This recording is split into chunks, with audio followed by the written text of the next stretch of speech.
कैदी हर 20 बार स्टील आरा खींचने के बाद अपने काम को रोकते हैं और फिर चारों ओर की स्थिति को सतर्कता से सुनते हैं, क्योंकि अगर उन्हें जेल के गार्ड ने पकड़ लिया तो उनकी भागने की योजना पूरी तरह से बर्बाद हो जाएगी और शायद उनकी जान भी जा सकती है।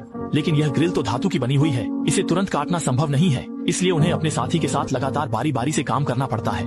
दोनों की संयुक्त मेहनत से आधे घंटे बाद लोहे की ग्रिल आखिरकार काट दी जाती है और फिर वे जल्दी से खिड़की से कूदकर एक तहखाने जैसे स्थान पर पहुंच जाते हैं। मैंने एक रास्ता खोजने की कोशिश की ताकि बाहर निकल सकूं, लेकिन एक चक्कर लगाने के बाद भी कुछ नहीं मिला। सभी निकास दरवाजे बिना किसी अपवाद के लोहे के दरवाजों से बंद थे। कोई उपाय नहीं था, इसलिए आदमी को लोहे की ग्रिल को फिर से स्थापित करना पड़ा। तभी उसने कुछ फेंची की हुई खिड़कियां देखी और उसने सोचा कि लोहे की छड़ को काटकर एक चाबी बनाई जा सकती है। लेकिन जैसे ही उसने 2 बार आरा चलाया, ऊपर से जेल के गार्डों के कदमों की आवाज आई और दोनों जल्दी से छिप गए। असल में 2 जेल के गार्ड ड्यूटी रूम से चुपके से नीचे आकर सिगरेट पी रहे थे और दोनों ने गार्डों की खोज को चतुराई से पार करने के लिए एक दूसरे के ऊपर चढ़ने का तरीका अपनाया। उन्हें लगा कि वे एक चक्कर लगाने के बाद तुरंत चले जाएंगे, लेकिन वे फिर से लौट आए। कैदियों ने देखा कि गार्ड चले गए हैं तो उन्होंने उसी तरीके से सावधानी से वापस लौटने का फैसला किया और गार्डों ने भी कुछ असामान्य नहीं देखा।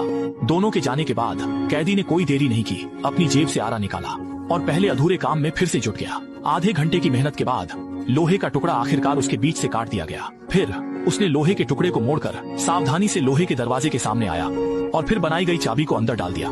कैदी के कुशल घुमाने पर दरवाजे का ताला सचमुच खुल गया। इसके बाद दोनों ने पहले से तैयार किया हुआ केरोसिन लैंप निकाला, उसे जलाया और नाले में प्रवेश कर गए। हालांकि आगे कई अज्ञात परिस्थितियां हैं, लेकिन आजादी के लिए उन्हें ऐसा करना ही होगा। सौभाग्य से जब वे पहले दरवाजे पर आए तो उन्हें एक अप्रत्याशित आश्चर्य मिला। यहाँ के सभी दरवाजों के ताले सार्वभौमिक हैं। मास्टर चाबी की मदद से कैदी एक निर्बाध यात्रा करता है और जल्द ही अपने अंतिम गंतव्य तक पहुँच जाता है। हालांकि सीवर की ओर जाने वाला लोहे का दरवाजा स्प्रिंग लॉक से सुसज्जित था और मास्टर कुंजी तुरंत बेकार हो गई। लेकिन कैदी ने इससे हार नहीं मानी, बल्कि उसकी शांति के चलते उसने एक समाधान खोज लिया। उसने लोहे के दरवाजे को जोर से उठाया, फिर चाबी को खांचे में फंसाया और फिर आरा निकालकर दरवाजे के धुर्रे को लगातार काटने लगा। जल्दी ही उसने ऊपर के धुर्रे को काट दिया और नीचे का धुर्रा भी उसी तरीके से। उसकी तेजी से काटने के चलते दूसरा धुर्रा भी कट गया। ये सब करने के बाद कैदी ने खांचे में फंसी चाबी को हटा दिया।